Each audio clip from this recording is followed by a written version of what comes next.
All right, awesome. Well, we can get started and then more folks can join us as we kind of go through the intro and hopefully just get a few more people in on the conversation today. But I want to say hello, everyone, and welcome to tonight's webcast, Crafting an Unscripted Life with our Ohio alumnus, Hayden Humphrey. I'm Dana Wright, and the Associate Director for Early Engagement with the Alumni Association. Tonight's event is for our entire Ohio community, including students, alumni, and friends, but it's also the kickoff event for our spring 2021 Senior Week activities, which is recognizing and celebrating our upcoming graduating students. So you can find more of our recorded webcasts, such as this one, in the Alumni Association's virtual library. And I'll include a link to that in the chat. And then also some more information about Senior Week if you're interested in that, and I'll drop that in the chat as well. So throughout tonight's event, if you do have any questions or comments, put them in the chat using the chat feature, and Hayden will address them throughout his talk or at the end during the Q&A session.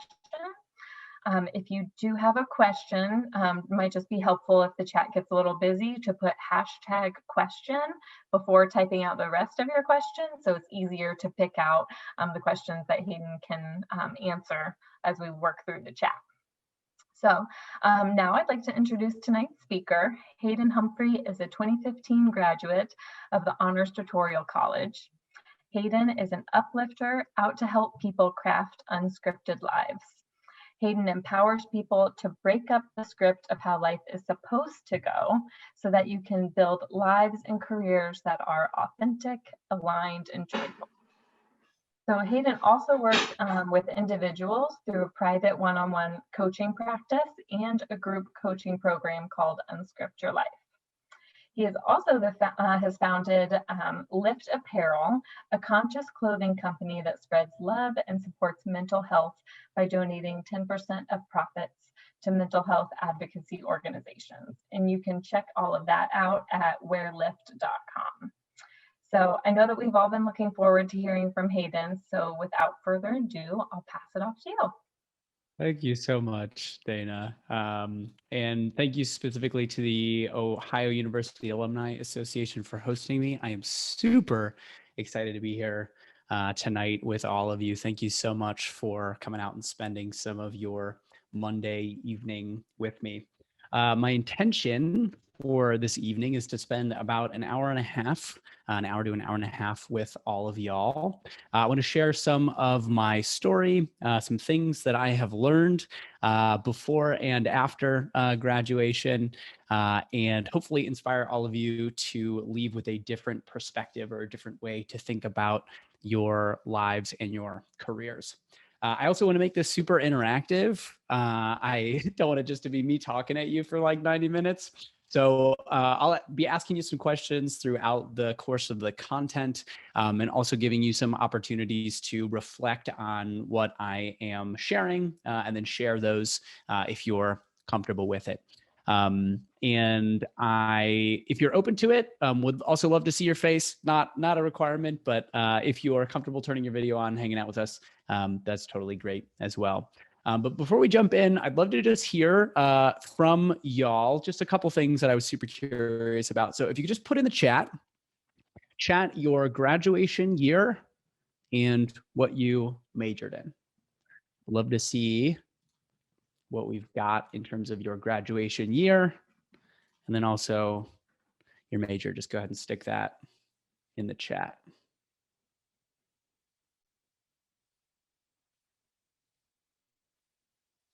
Awesome. Thanks for being here, Scott. Thanks, Ethan. 2011, 2014, 3013. That's great, Rebecca. Thanks. 2009, 2021. Cool. Awesome. Thanks, guys, for being here. That's great. 2021. Amazing. Cool. The other thing that I'd love to know is, where did you live freshman year? Either the name of the dorm or just where you lived. Where'd you live freshman year? Washington. Nice. Reed Hall. Ethan. Represent. Albany. Great. Jefferson. Chillicothe. Awesome. Dugan. Thanks, Carl. I was in Reed my freshman year as well. The last thing that I'd love to hear from y'all before we jump in is your favorite place to eat on campus. Favorite place to eat? Katha, great choice. Scott, lots of Katha fans. Jackie O's, Bagel Street, awesome. Union Street Diner, Star of India, amazing. Right. Well, thanks for sharing, everybody. Thanks for humoring me with that. That's great to hear from all y'all. And I'm glad we have such a diverse range of folks. It'll just make this conversation super interesting and a lot more engaging. So what I want to start off with this evening is an idea. And it's the idea that most people will die never having lived. It's kind of harsh, right? Like kind of a harsh truth, but I think it's important to start here to understand what's actually at stake in the conversation that we're about to have. Because what I want to share with you today is an invitation to really examine and observe how you're living your life and to start to become aware of places where you may be doing things because you feel like it's what you're supposed to be doing, where you might be hiding parts of your authentic, genuine self, or where you might be letting fear run the show and make decisions for you. And so the invitation in this conversation is to start to become aware of these places. I'm going to talk about it as following the script. And when you leave this conversation, to start to take steps to break up with those places, break up with those scripts, and really more fully step into designing and becoming the creator of your own life. And this is a topic and an idea that I'm super passionate about, and supporting other people and empowering other people to do that, because that's exactly what I've done with my life. And that story for me starts when I was much younger. So I grew up in a family, very interesting family, with a sister with undiagnosed bipolar, a father who was emotionally absent, and a mother who was largely a martyr and a people pleaser. And I didn't feel like there was a lot of room for me in my family to be my authentic self. Didn't really feel like there was a lot of space for me. And so my role in my family was being the mediator. So I brought a lot of levity, I brought a lot of lightness when things got too serious.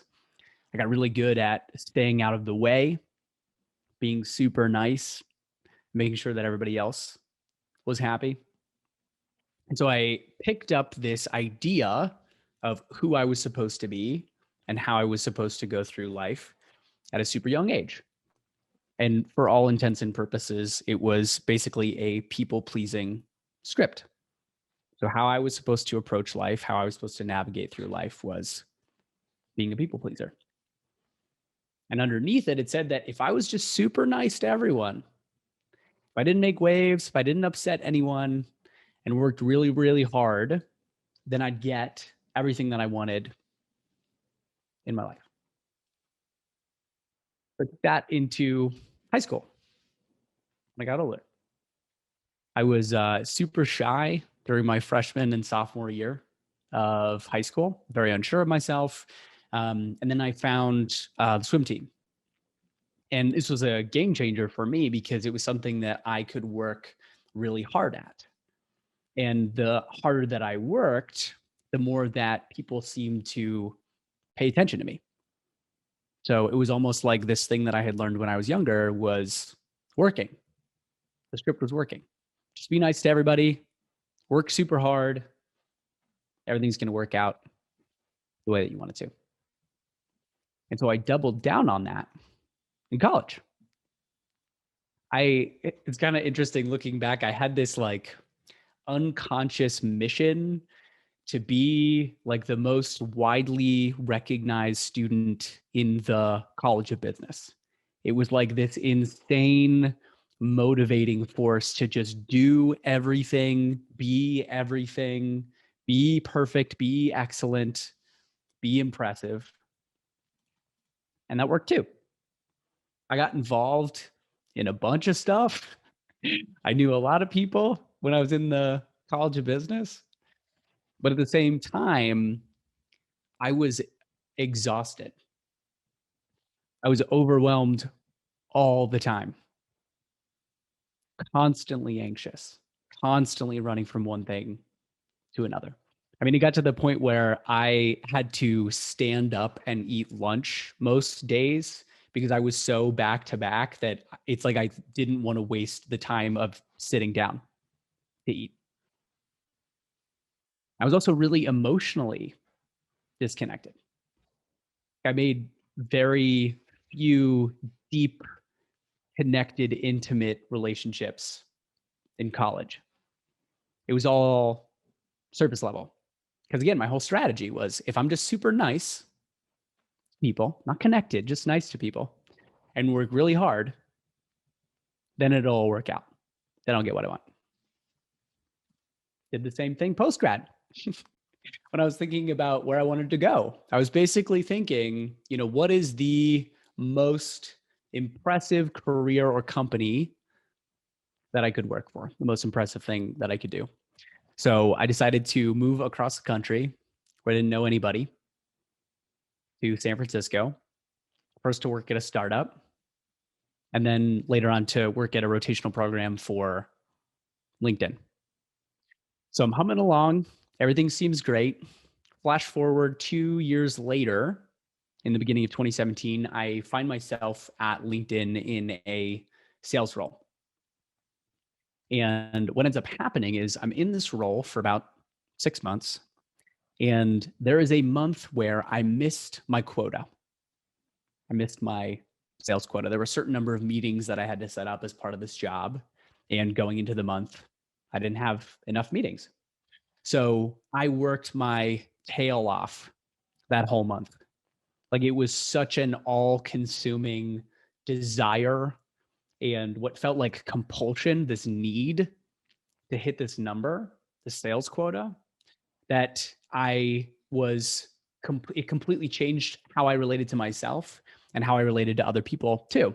It's almost like I was wearing this blanket of anxiety that entire month, coming in early, leaving late, literally making 2 to 3 times as many calls as we were expected to, literally doing anything in my power to try and hit this number. So the month ends. I miss my sales quota. The world doesn't end, surprisingly. And I'm having a conversation with my manager about what to do better, how to better prepare, etc. But I could not get away from this question of like, why do I care so much? Like, why do I care so much about this completely arbitrary number, this completely made up number? And what I realized was how much of my life I had spent following the script, playing out that strategy that I learned when I was way younger. Work really hard, achieve things, be nice to people, and you'll get what you want. But that's not what was happening. I felt trapped. I felt unfulfilled. I did not have a very kind relationship with myself because so much of my self-worth and identity was tied up in these extraneous, external achievements and results. So it really all came to a head at that point. And I asked myself, how do I want to live my life from here? Who do I want to be moving forward? How do I want to make decisions about how I want to spend my time and what I want to get involved in? And what I realized is that I didn't want to spend any more time doing the things that I thought that I was supposed to be doing. I didn't have any interest in that. I didn't have any interest in following the script anymore. I really wanted to do what I wanted to do. So I ended up leaving in mid 2017 to jump into being self-employed. And so that's what I've done for the last 4 years. I've built a number of companies. I ran a photography business for a while, did a corporate training company for a while. And now the majority of my work, like Dana mentioned, is working with people one-to-one and in group programs. So actually supporting people in understanding where they are following the script, doing the thing that they think that they're supposed to be doing, instead of what they actually want to be doing, instead of what they feel called to. And my life now, like it's crazy trying to put myself back into the shoes of who I was in college, in high school, before that, because now I spend so much more of my time doing exactly what excites me. I make my schedule every day. I only work with the people that I want to work with. If I get excited about something, I just go out and I do it. Like so much more of my life is based on who I am, how I want things to go, and what I see as success. And a lot of the work that I do now is supporting people in understanding where they might be doing the same. So where they're following the script and how they can start to go out and break those things up. And so this is the majority of what I want to talk to y'all about over the course of the next hour, is actually starting to take a look at how these scripts function, what keeps them in place, and how we can start to bring more awareness to where they're getting in the way of what we actually want. But to start, we actually have to define like what is a script. And so I would love to hear from y'all in the chat. What do you think a script is, or how would you define a script in life? What does that mean to you? Go ahead and throw some thoughts in the chat.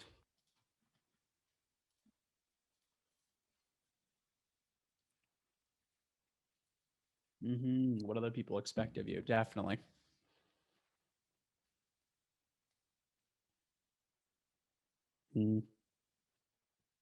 Plan to follow words or actions that are expected. Of course, you feel you should follow to achieve success or approval. Yeah, what you're supposed to do at certain periods of life. Yes, Ted, conforming to what is safe.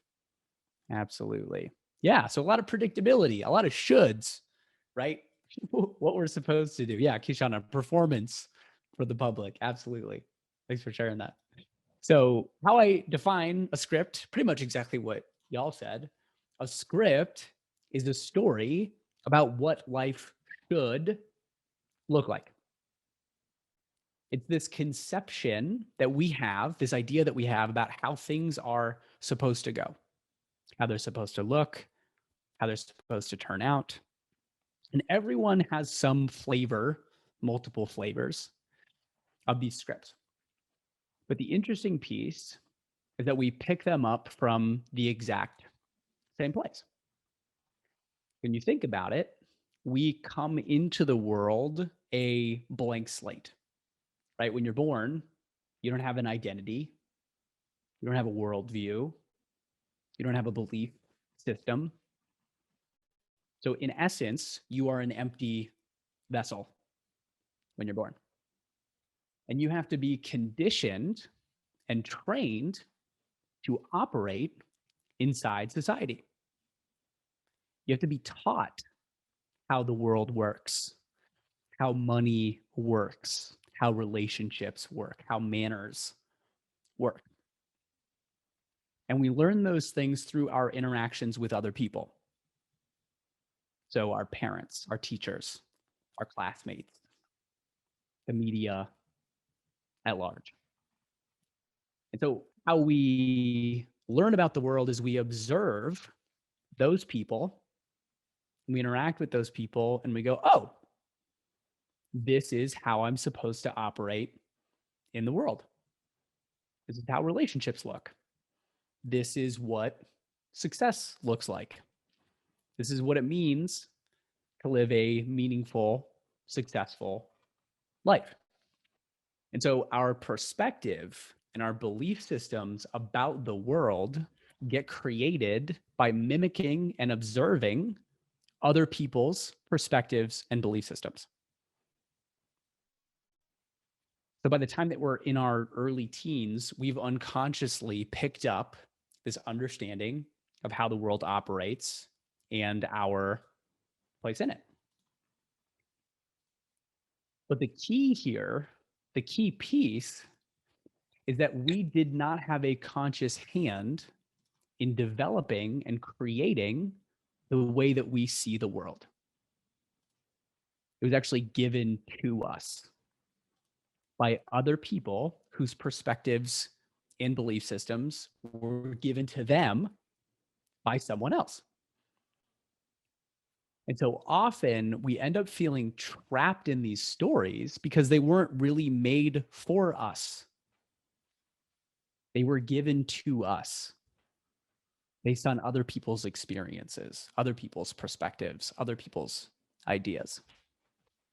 And so because they weren't made for us, they limit the opportunities that we see for ourselves, and many times actually end up leaving us feeling really small and powerless.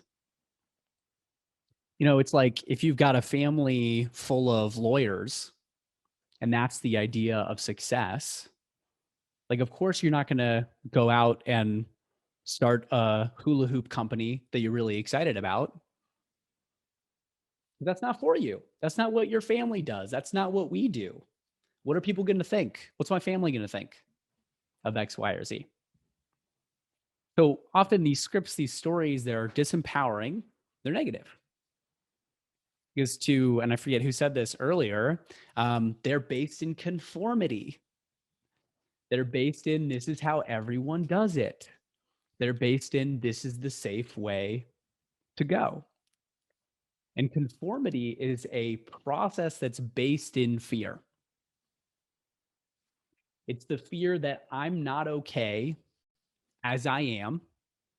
And so therefore, I need to change myself. I need to conform in order to fit in and belong.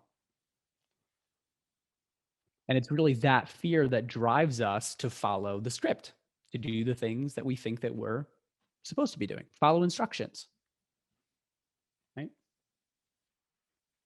So I've been talking about these scripts, talking about these stories, these ways that we think that life should go. And I'd love to hear from y'all. Throw them in the chat. What are some of the common scripts, common stories that you've heard? Maybe you've experienced them or watched other people experience them about how life is supposed to go. What are those common ideas of success? Common scripts or stories? Go ahead and throw them in the chat.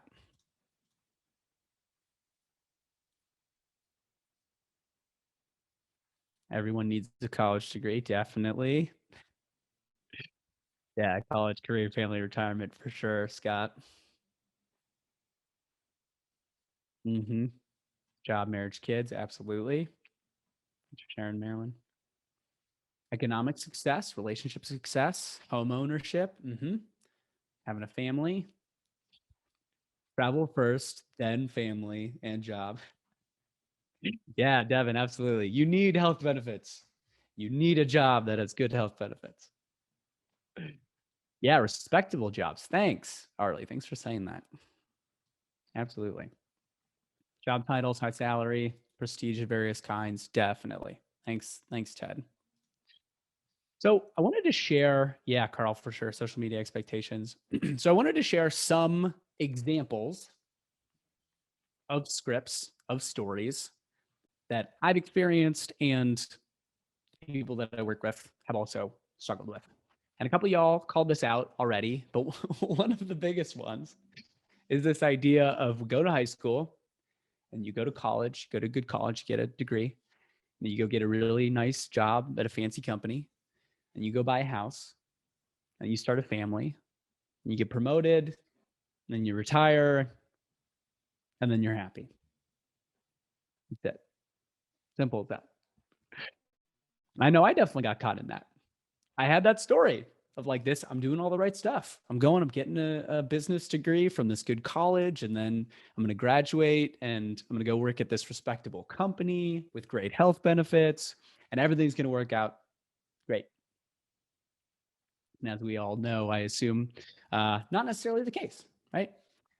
Second, the goal of your life is to make your resume as impressive as possible. So the thing that matters, the thing that's important, is what's the brand name of the organization that you're working for? What's the job title that you're going to have next? Versus like, what do I actually want to be doing? What fulfills me? What's exciting? I definitely experienced this as well. I saw LinkedIn, I saw startups, and I was like, man, that's sexy. Yes, I want that. Give that to me. And it wasn't the case. This is a good one. You can't do work that you love, have fun, and make a lot of money at the same time. Not possible to do all of those things. And a couple others I'll share. 9 to 5 is the most secure career option. Entrepreneurship is risky, dangerous. Your hobbies should stay your hobbies. I'm sure y'all have heard that before. If I'm nice to people, work really hard, I'll be given what I want. Or if I just do X, then I'll be happy. And on and on and on and on and on. So this is a piece where I would love to invite you to just take a minute and reflect for yourself. Which of these scripts do you believe to be true? Which of these do you struggle with? Or what other scripts do you notice or have noticed are at play in your life right now? So I'm just going to give you a minute. Just jot some notes down, whatever comes up for you.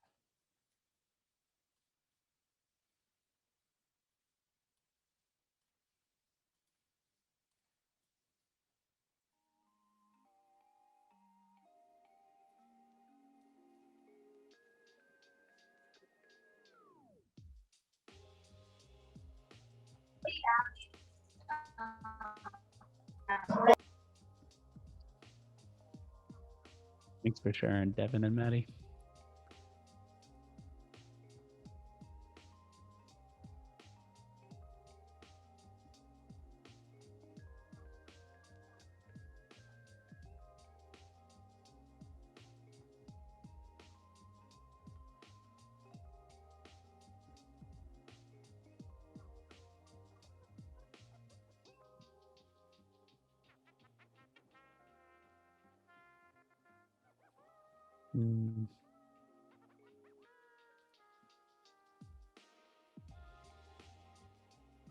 Yeah, thanks for sharing, Scott, Danielle.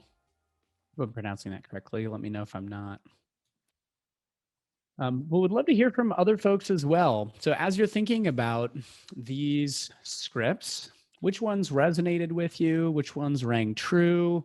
Were there any others that aren't listed on here that feel like they're true, feel like they're a script that you're following? Yeah, Donna, work can't be fun all the time. Yeah, work has to suck. Work's supposed to suck. Yeah, Danielle, that's a really important one too. You can't have it all. Not possible. You gotta pick one. Either a job you enjoy or money. Cool. Thanks for letting me know.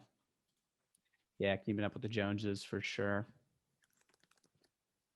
My success is relative to other people's success, or I'm only successful if I'm more successful or as successful as the other people in my social circle. Thanks for sharing, Colleen. Totally. Yep, absolutely. Cool. Thanks, everybody. So I want you to just keep these in mind. Just continue to think about these as we move through the rest of this. And we start to talk about what gets in the way, what keeps us stuck, etc. But to recap, remember, we pick these scripts up as kids unconsciously when we're learning about the world, how the world works and operates. Scripts are largely based in conformity, fear, scarcity.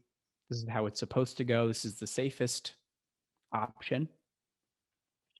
And following the script limits your ability to create your own life.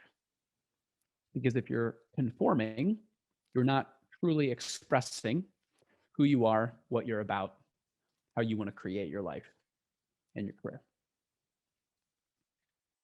And the interesting part about scripts is that in some ways there are benefits to the script. There are benefits to following the script. Scripts feel safe. They're comfortable. The path is well trodden, so to speak. Like there's a grain of truth in these scripts, especially with the idea of like go to college, get a good job at a good company, and then everything will work out in the end. You can do really well. You can win, quote unquote, living inside of a script. And that was the exact experience that I had. Remember, my script was if I work really hard and if I'm nice to everyone, then I will get what I want. And there were things that worked out. Like I mentioned, when I was in college, my whole deal was if I just work super hard and do everything and become super well known, then everything will work out. And in some ways, it worked. In some ways, it worked. When I was in college, when I was at OU, I did a lot of things that helped with my resume. I worked with a lot of people in administration. Like I went full force with that script. So in some ways, the work hard and be nice to people strategy had benefits to it. It was a somewhat useful story. But at the same time, like I mentioned, there were a lot of downsides and costs to this script. And often I think that there are far more costs than benefit in following the script. Because I know for myself, even though there were some good parts to it, I felt trapped inside of that story. Because being nice to everyone all the time is not authentic. Some people you don't want to be nice to. Some people don't deserve your niceness. Not showing your emotions, not showing anger, not showing sadness. That's inauthentic. So the be nice part of that strategy actually kept me from creating meaningful relationships with people. Like it made it really difficult to form those deep, intimate, emotional relationships. So I was lonely a lot. I struggled internally a lot, but I never shared it with anyone. That would be messy. That wouldn't be nice. And the work hard piece was exhausting. Like I mentioned, I was constantly overwhelmed, constantly burned out, constantly anxious and on edge and thinking about, oh, how might this thing go wrong? Or how might I mess this thing up? And it was tiring because I cared so much more about working a lot, like putting forth a lot of effort, than actually stepping back and questioning, is this the best, most effective way to go about these pieces? Same deal in this script of feeling like I needed to work in corporate. Like it worked. I worked at some really cool companies when I worked in corporate, but at the same time, I felt trapped inside of this idea that there is a specific way that I'm supposed to move forward. There are specific sets of companies that I need to be thinking about, and doing anything else isn't necessarily in the realm of what I am thinking about or should be thinking about. And so that's how it goes for literally every script. Like there's a benefit in following the script, but there's also a cost. So in a lot of ways, these scripts, specific stories, are limited in their usefulness and utility. And if we're thinking more broadly about the cost of following the script, what do y'all think? They're in the chat. What do you think, or what would you say are the costs of following all those scripts that you outlined earlier? The cost of those things.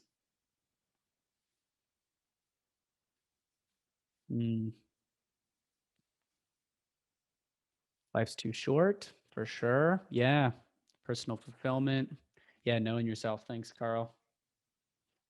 Ignoring what you need, pleasing everyone, no room for creativity, loss of authentic time, not being satisfied. Yes. Yeah, and these are important things, right? Like we're talking about fulfillment, we're talking about relationships, we're talking about creativity, getting to know yourself, building a relationship with yourself.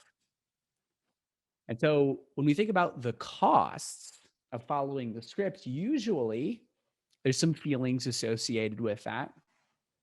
So we feel trapped, we feel unexpressed, we feel purposeless, maybe we feel powerless, we're out of control, or even more like we're the ones not in control. Like we are at the effect of, or we are a victim to these stories or these circumstances. And then taking it a step further, there are certain things that we miss out on because of these scripts. Just like y'all mentioned, we miss out on relationships. We miss out on knowing ourselves. We miss out on creative expression, pursuing your interests, creating a career that's really fulfilling, moving to another country, taking risks, leaps of faith. Like all the things that I would imagine if y'all are looking at this list, you're like, I want those. I want all these. I personally want all of these things. But these things aren't possible if I'm following what I think I should be doing. If I'm following the script of this is what my career is supposed to look like. I'm supposed to work in corporate. I'm supposed to take on jobs and roles that are as impressive as possible. And so part of the bottom line here is when we're thinking about you creating the experience that you want, crafting an unscripted life, creating happiness for yourself. To me, happiness is living your life for you in all of the ways that you want to. And that's not possible if you're following the script. It's just not possible. You're conforming. You're doing the things that you think they should be doing versus, hey, what do I actually want? What is my experience? What do I want my experience to look like for me? So I want you to take another minute and think more specifically about what are the costs of the scripts that you're following. The scripts that you defined earlier, the things that you think you're supposed to be doing, that you struggle with. What are the specific costs of those scripts? What are they costing you? And I'll go back here to this slide so y'all can look at that. But take just a minute, jot down some notes. What's it costing you? Thanks for sharing, Devin.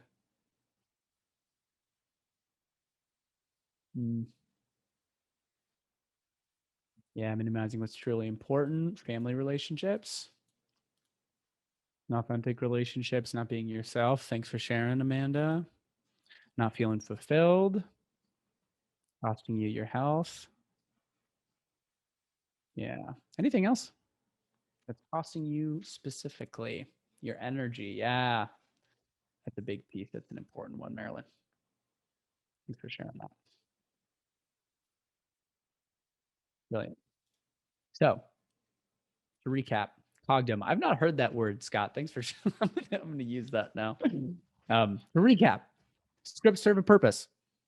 There's a benefit in following the script.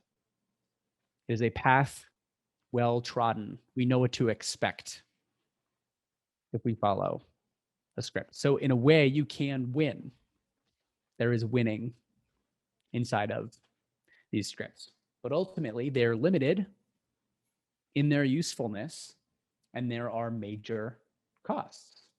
Just like y'all outlined, your energy, personal fulfillment, having the family relationships that you want, costing you your sanity, not having your sanity, not being happy. Major costs to continuing to follow these things. And the interesting part about this is I would imagine that with the scripts that you outlined and the costs that you see to those things, it's likely that some of those things were not new to you. Like some of those scripts are probably things that you have been struggling with for some time, or at the very least that you're aware of. And so it's interesting to notice, right? Like there's this thing that we see that's not working, but it persists. It continues to be part of our life. It continues to be part of the way that we make decisions and move forward with things. So part of what we have to look at too is like what keeps people stuck inside of these scripts. So again, super curious. Would love to hear from y'all. When you're thinking about what keeps people stuck in these scripts, like what kinds of fears do you think keep people stuck in the script? Go ahead and throw it in the chat. What kinds of fears? Fears of what? Money, definitely. Thanks. Social expectations, timelines. Fear of failure, definitely. Thanks for sharing, Ted. Fear of not being accepted. Yeah, not knowing where to begin. Fear of losing stability. Yeah, retirement pension. Thanks, Donna. Thanks for sharing that. Ability for sure. Yeah, fear of disappointing people. The big one. The big one. So there's a bunch of reasons, but I find a lot of them boil down into a couple core pieces. Thanks for sharing that too, Carl. Yeah, fear of the unknown, most definitely. So a couple of the biggest fears that I see, I've experienced, that I see keeping other people stuck. The first is there's this question of, is what I want realistic or what I really want is unrealistic? Someone said earlier, the idea of having it all, unrealistic. Or a question of, is this experience possible? Is this experience possible for me? And I think it's so interesting. I notice both in my own conversations with myself about what I want to create, but also a lot of times when I'm working with clients, there's this idea of, well, that's not realistic. That's not probable. That's not likely. It's unrealistic to do that. It's kind of a pipe dream. People I know don't do those sorts of things. But I think the interesting thing about being realistic is this idea of being realistic is a fear-based idea masquerading as common sense. Like it's what people say to justify the fear, to justify not taking action, and to judge other people for going after what they want. Because ultimately, life isn't about being realistic. It's about getting what you want. It's about as much as possible in every instance possible, creating an experience that is a 10 out of 10, that works for you, that is an authentic reflection of you. It's not about being realistic. It's not about lowering your expectations. It's about getting what you want. And sometimes there's this question too of like, is this thing possible? Like, I've never seen it done before. Can I do this? Can I have an experience where I have it all? Or like, who am I to do this thing? Right? And part of the piece that I want to leave you with is whatever that thing is, it is possible. It is doable. But you have to be willing to trust that although you haven't seen it done before, or although you might not currently know how to make it happen, that over time you'll be able to figure it out. You might have to be the trailblazer. You might have to be the first person ever to do that exact thing. but you have to be willing to commit moving past that and figuring it out as you go. I think one of the best ways you can do this is like go read books, go watch interviews with people who have done something similar to the thing that you want to do, and specifically notice who you're sharing and brainstorming those ideas with, and finding more people who are like, oh, that's a really cool idea. Like, let's brainstorm. Let's talk about how that thing could be possible. Versus if you present it to someone and they go, that's not a good idea. That's not really realistic. Or like, do you really want to do that? Probably not the best people to share those things with. Also, a big fear of what will people think? This fear of judgment. What are people going to think of me if I leave to go do this?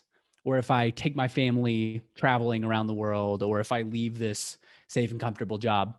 It took me like 4 months after I left my full-time job to update my LinkedIn profile that I own my own business, because I was so afraid of what people were going to think. I was so afraid of how it was going to change people's impression of me. And this specifically, this is a hard one because we are hardwired as human beings to prioritize relationships and belonging above all else. So we will do a lot to protect the status quo of our relationships, to make our parents happy, to make our partners happy, to make other people happy, not upset people. But part of the game here is if you're really committed to breaking up with these scripts that you're struggling with and going after what you want, it requires you to disrupt the status quo. It requires you to change the nature of your relationships. Requires you to do things that other people might judge you for. And while that's scary to think about, being judged, you also have to remember that people don't like it when you break out of the script and pursue what you're passionate about, because you're going for it. Like, you're doing that thing, taking that leap of faith. It reminds them of the fear that's stopping them from doing the exact same thing. And so instead of addressing their own fear, they just project it onto you. Doesn't mean anything about you. It's just a projection of their own internal fear.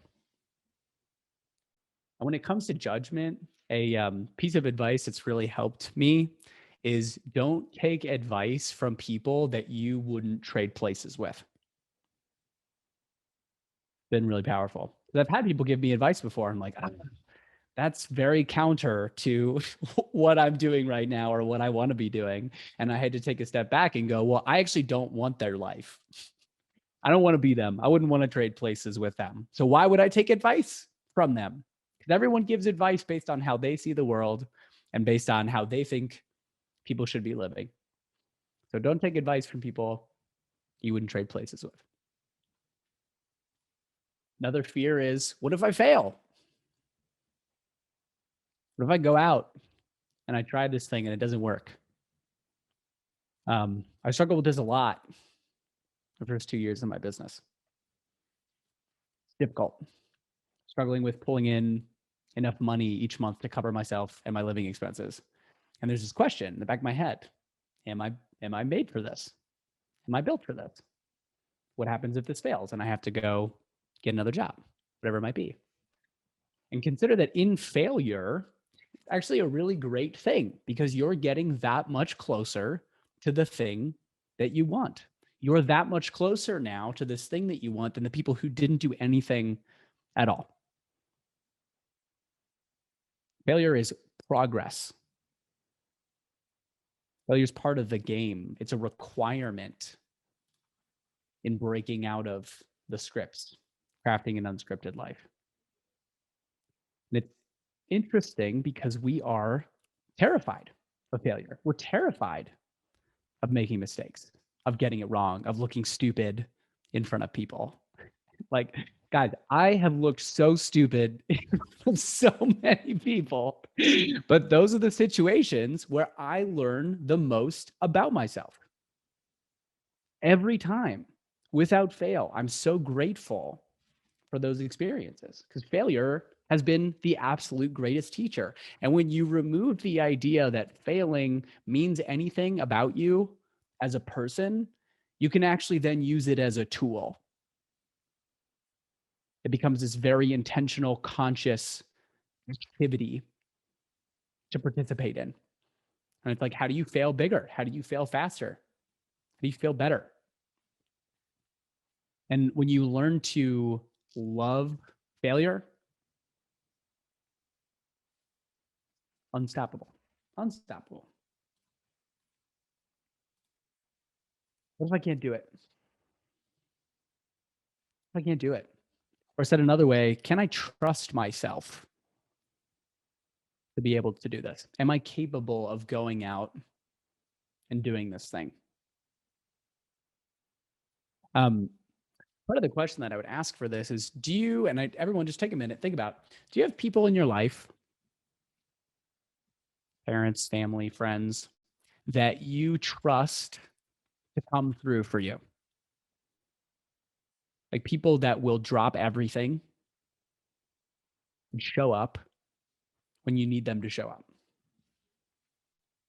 Everybody has at least one person. And you think about that person, how did you create that kind of relationship? Created it over time. You trusted that person. They came through for you. They trusted you. You came through for them. And over time, that relationship got stronger and stronger and stronger. And your relationship with yourself is exactly like that. Your relationship with yourself is just like any other relationship. And so you might be in a position right now where you don't feel like you're trustworthy. You don't feel like you can trust yourself to go out and do these things.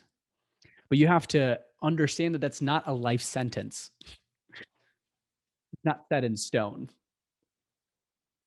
That's just where you find yourself right now. And you can learn to trust yourself over time. You can practice being the person that will show up for yourself, that will show up for the challenge, that will show up and do whatever it takes to figure it out and make it work. It's just a practice. It's a practice of trusting yourself, but you have to start somewhere. You have to start somewhere. The last one that I find comes up a lot is because of who I am, something about me, I can't have that. I can't have that business or that lifestyle or that relationship. That's for other people. I don't deserve that. Maybe even I feel greedy for wanting all that. I don't remember who said earlier the idea that you can't have it all. I know I'll probably speak for myself, and if anyone else considers themselves a people pleaser, I feel greedy for wanting all those things. And what I realize is it's because I've been led to believe that my needs, wants, desires come last.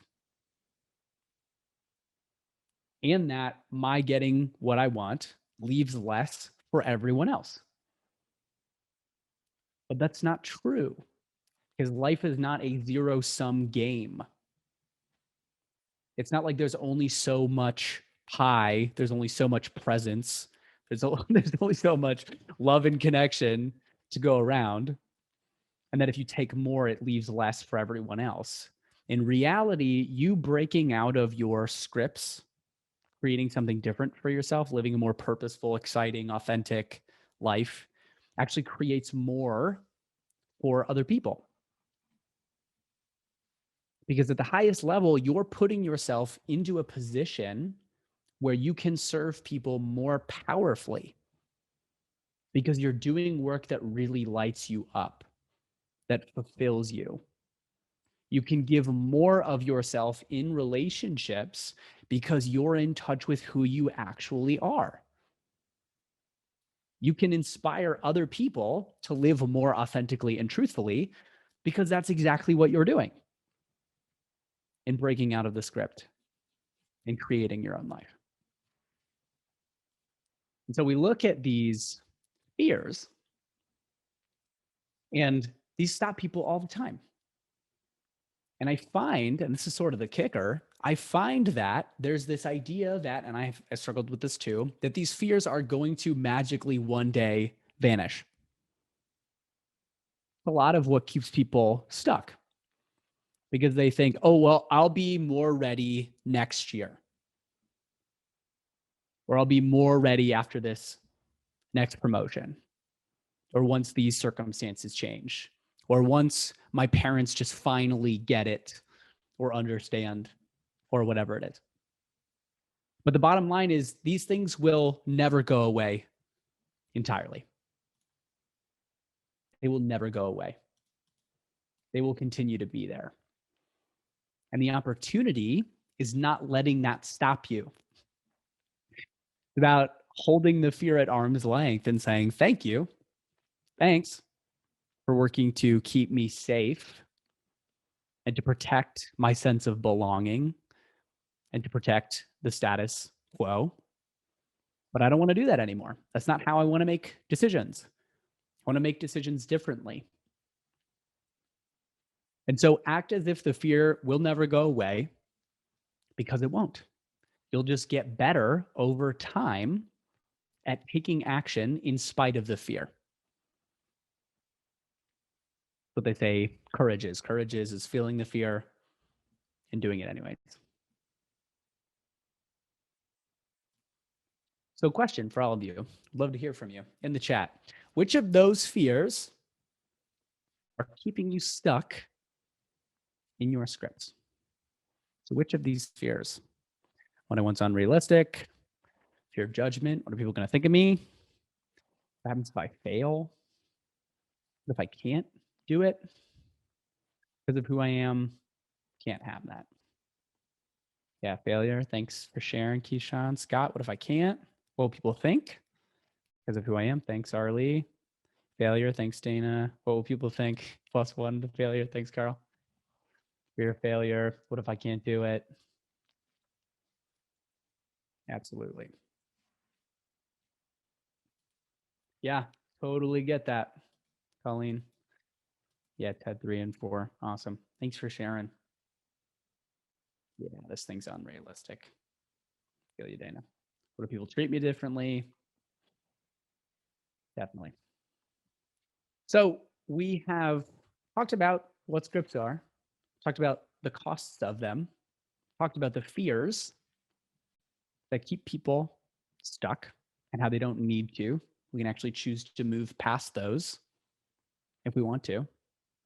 And part of what I want to look at, really the last piece of what I want to look at, is actually getting clear on what is the opportunity in breaking out of these scripts. And we'd love to hear from you in the chat. Like, why would you? Like, what's in it for you to go through the work of taking action in spite of the fear, disrupting the status quo, doing scary things, relating to yourself differently? Why would you? Yeah, freedom. Living life the way I want to. Embracing your true self. Thanks, Dana. Reducing regrets. Scott, I would challenge you to think too about what are the benefits. So if you're reducing regrets, what's there more of in your life? Marilyn says enjoying life more, creating more happiness. Definitely. So in my experience over the last 6 years, 10 years that I've been doing this work, and in working with a lot of people around the same thing, here's what I've come to realize. Really, everything that you're looking for is on the other side of your scripts. The happiness, the contentment, the fulfillment, the relationships, the fun, the life, like the richness and depth and connectedness of life, all of those experiences that make life truly worth living are on the other side of these scripts. I found this exact thing to be true. I followed the script. I did the thing. I went to college. I got the job. I got all the achievements because I thought it was gonna make me happy. I thought it was gonna be fulfilled. But I was super unhappy. I was lonely. I was overwhelmed the entire time. And it really wasn't until I committed to building my life for me that I found all those things on the other side of the scripts. I found the fulfillment. I found the presence. I found the peace. And it says, sometimes happiness feels fleeting. Is there a difference between happiness and joy? It's a really great question, Dana. I would say happiness is more circumstantial. Joy is more abiding. It's more something that you can choose to become or channel in every instance. Thanks for asking that question. And listen, I get why people stay in the script, in these scripts, right? Like there's no roadmap for the other side. If you're trying to live unscripted, there's no roadmap for that. You got to make your own decisions. You got to try things out. You got to fail. And that's scary. That's also the whole point. Because there's no way that it should go. There's no way that life is supposed to go. There's only the way that you want it to go. You're already the creator of your own life. You already have total agency in your decisions. You can already do whatever you want to do. But you have to be willing to let go of the idea that there's a way that it should go. You got to be willing to break up with those scripts, and you got to commit to creating something different.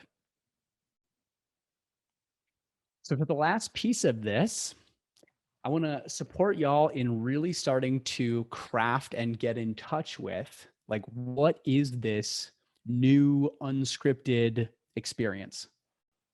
What could that look like? What does that look like? What will that look like?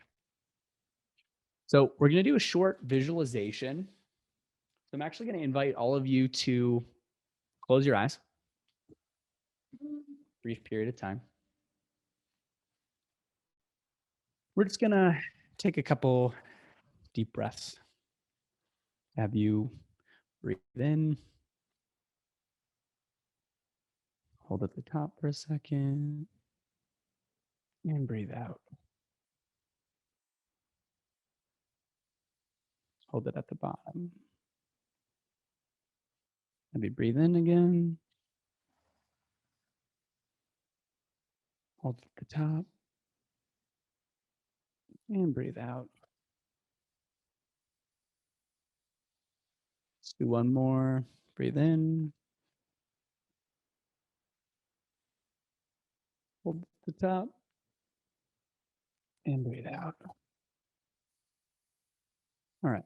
With your eyes closed, you're going to do just a really light body scan. So just starting at the top of your head, just check in. Notice if there's any sensations. Moving down to your jaw, down your neck, your chest, and arms, stomach, legs, and feet. I want you to imagine that it's a year from today, so April 2022. And over the course of the last year, you made it a daily practice to work on yourself. Made it a daily practice to notice, take ownership of, and to break up with those scripts and stories. And think about those scripts that you identified earlier, those things that you said were in the way. Think about what those scripts have been costing you and the fears that are stopping you from doing what you really want.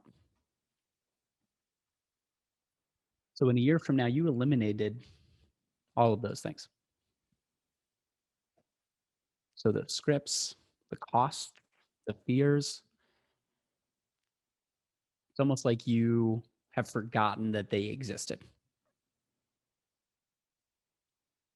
And what's more, you stepped into a completely new version of yourself.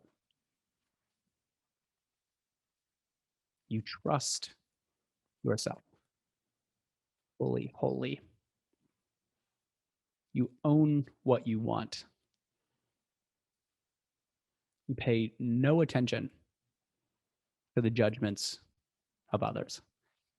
And your sole focus is creating a life that's a 10 out of 10 in every area. So just take a minute and feel what that would actually feel like in your body. You trusted yourself. You owned what you wanted. Didn't care at all about the judgments of others.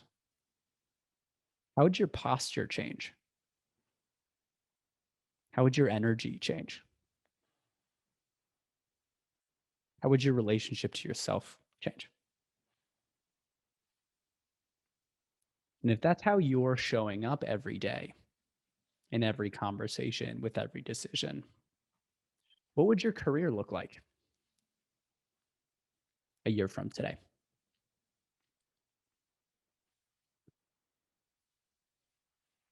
What kind of work would you be doing?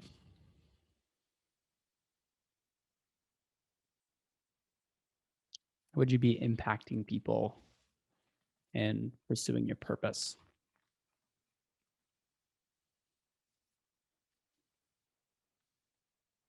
How would your relationships look different? What kinds of amazing people would be in your life?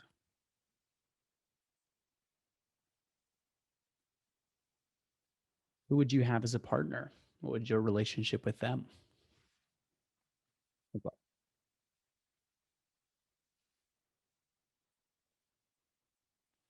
How would your health and well-being look different? How would you be taking care of your body,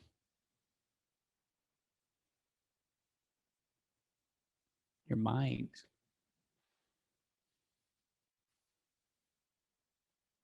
your emotions, your spirit?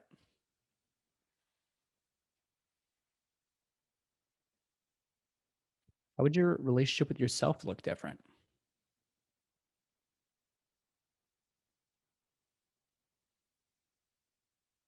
What would your self-talk be like?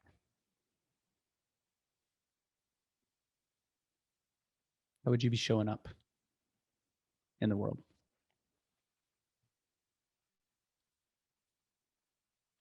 And in thinking about those areas, focus on the parts that most excite you. Do you get that feeling in the pit of your stomach? Focus on that excitement. What's exciting about it? And what would it be like to let that part of you make decisions and lead the way?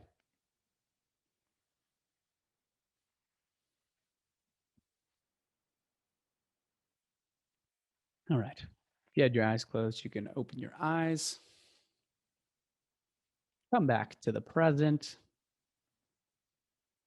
I would love to have you just take a minute, 60 seconds, take some notes on what came up for you. What did you see? What was different? What was most exciting?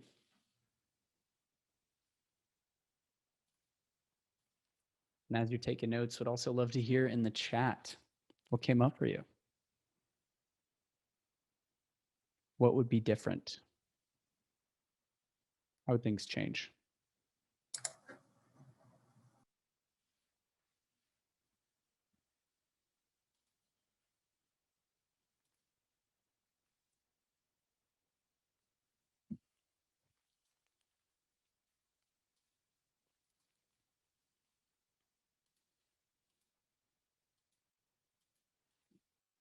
Thanks, Donna.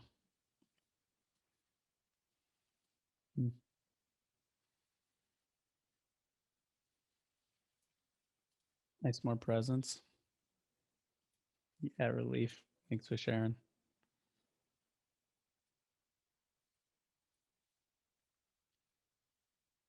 More in control. Nice, Marilyn.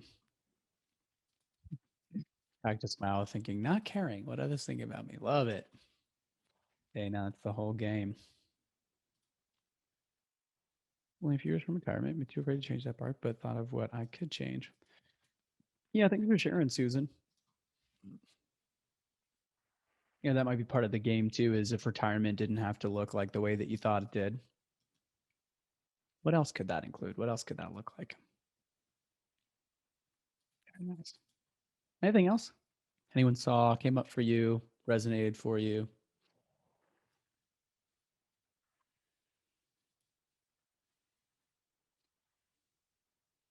Cool. All right. So if you remember, we started this conversation with the idea that most people die never having truly lived, because the richness, the life itself, creating a life that is your own, exists outside of the script. And unfortunately, most people get stuck in the fear and the comfort and the conformity. The brilliant part is that that doesn't have to be you. This is actually the invitation, the formal invitation to do things differently. Well, the only way that you get different results is by taking different action.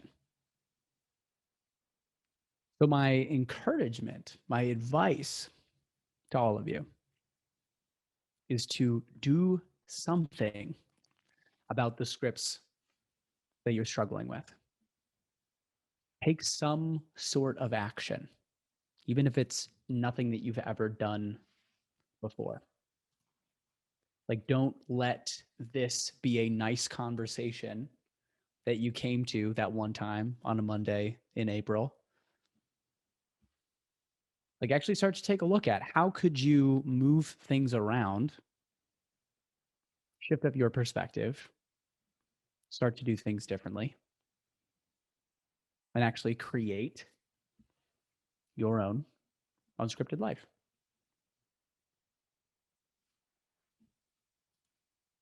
Perfect. We're right at time.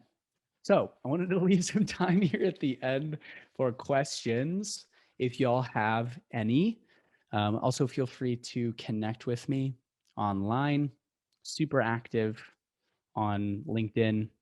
The other thing that I was going to share as well is I just recently came out with a quiz. It's the How Scripted Is Your Life quiz. You can find it on my website and download it there.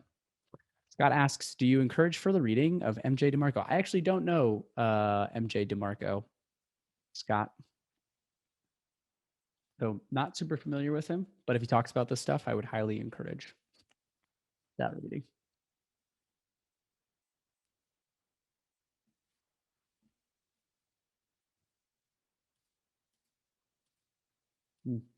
Yeah, Arlie asks, how do you make these changes when the relationships you have would suffer? People around you wouldn't make the same choices. Yeah, it's really difficult. It's hard, right? Like we talked about earlier, there is the prioritization of connection and belonging. It's very scary to put our relationships at risk. So oftentimes what happens is we end up staying in the same place because we're too afraid of disrupting those relationships or disrupting the status quo. So part of what I would have you consider is if what you are moving towards, the changes that you want to make, feel empowering, they feel like they're going to put you in a position where you get to bring more of yourself to your life. You're being more fulfilled. It's more exciting. You get to express yourself more. You feel more connected. Part of the place to look is in the relationships that you're worried about. Are those the kinds of people that you would want to be around? Are those the kinds of people that you want to continue to maintain relationships with? Which can be especially difficult if you are talking about family or very close loved ones. But ultimately, it's this conversation of do you keep yourself in the same place because you're afraid of what might happen in your relationships? Or do you commit to creating the experience of life that you want and be willing to hopefully evolve the relationships that you're in and the relationships that don't work and create new relationships with people who really love and encourage the things that you're moving towards? Part of the other thing that could be really helpful too is you don't have to do it alone. I find being in community is really helpful. So if it was some sort of like online community or personal development community, you could look at like group programs, like getting some sort of support, either from like a coach or a therapist or a spiritual healer, like doing it in relationship with someone else. So it's not just you, and they can also help you contextualize and understand what's happening and remind you like, hey, this is the cost of moving more towards what you want. Sometimes these relationships just don't work out. Dana asks, can we have a different script for different areas of life? Absolutely. That's the brilliant part about all of this. There's an unlimited number of scripts you could possibly have, right? And the opportunity literally could be sitting down and asking yourself, like, what are the different scripts that I have in these different areas? Like, what do I think I should be doing as an employee? What do I think I should be doing as a mom? What do I think I should be doing as a wife? Especially in the mom wife uh, conversation.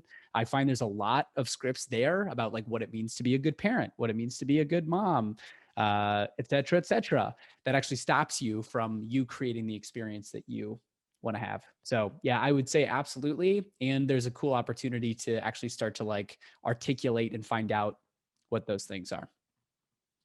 Susan asks, curious, when you're working one-to-one with people, does it cross over to be counseling? Oh, counseling over coaching. So the piece that I'll share, Susan, just at the highest level is counseling and therapy tends to be more past focused. A lot of times you're also potentially talking about trauma, you're talking about emotions, you're talking about those kinds of pieces. Those are not things I usually talk about with clients because with clients, really, we're in a forward moving conversation. So it doesn't really matter what has happened in the context of coaching. Really, what we're talking about is where do you want to go? What's this new unscripted version of your life look like? And what do you need to do in order to go out and create it? So we might talk about the past, we might talk about emotions, but the impetus and the focus in the coaching session is not on those pieces. You are very welcome, Donna. Keyshawn, thank you so much for being here. Thank you so much for participating. Thanks, Dana. Awesome. Good to hear, Susan. Cool. Well, if y'all have any other questions at any point after this session is over, please don't hesitate to reach out to let me know. Would love to support however I can. Awesome. Thank you so much, Hayden. We have Hayden put up some resources for us tonight. So thank you all for being here this evening. And of course, a special thank you to Hayden for sharing your experiences and your insight. It was very inspirational. I know that I was taking notes. And also the good thing is that this is recorded this evening. So it'll be on the Alumni Association's virtual library. So you can revisit this recording at any time on our website. So as a reminder, you can learn more about Hayden at haydenhumphrey.com or at LinkedIn, and that's on the screen there for you all to connect. and also explore more webcasts and events like this and on a variety of different topics on the Alumni Association's virtual library page, which is ohio.edu/alumni, and then you can find that from there. So that's all we have for this evening. Thank you all so much for being here. Thank you again to Hayden, and have a wonderful evening.